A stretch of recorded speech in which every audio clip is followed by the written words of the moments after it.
আপনি একটা প্রতিষ্ঠান প্রধান, আপনার একটা মিটিং আছে ঊর্ধ্বতন কর্তৃপক্ষের সাথে বা আপনার অন্যান্য সহকর্মীদের সাথে।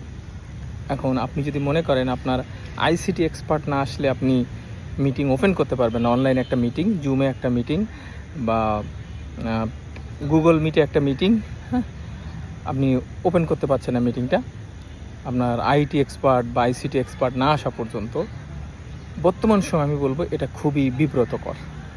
এইটুকু আমাদেরকে যে কোনো মূল্যে আমি বলবো, আমাদের যে ধরনের বয়সই হোক না কেন, অনেকে হয়তো বলে বয়সের কথা, বয়স হয়ে গেছে এখন আর এগুলো শেখা যায় না বা ইত্যাদি ইত্যাদি। আমি বলবো এটা একেবারেই ঠিক কথা নয়। এটা জাস্ট আমাদের মাইন্ডসেটের ব্যাপার। হ্যাঁ, আমি অনেক বয়স্ক মানুষকে দেখেছি, 60 বছর, 65 বছর, 70 বছর বয়স, তাদের শেখার আগ্রহ দেখেছি এবং তারা আইসিটিতে অনেক এক্সপার্টও আছেন অনেকে। জাস্ট আমাদের মাইন্ডসেট, হ্যাঁ, আমাদের মাইন্ডসেটটা একটু চেঞ্জ করতে হবে যে হ্যাঁ, আমার পক্ষেও সম্ভব। একটু গভীরভাবে যদি আমরা ভাবি যে আমার আইসিটি এক্সপার্ট মনে করেন সেদিন আসলো না, আমি কি করব? তাহলে কি আমার মিটিংটা আর হবে না? একটু গভীরভাবে ভাবলে আমি মনে করি খুব দ্রুতই সমাধান করা সম্ভব। আমি আমার পর্যবেক্ষণের আলোকে বললাম।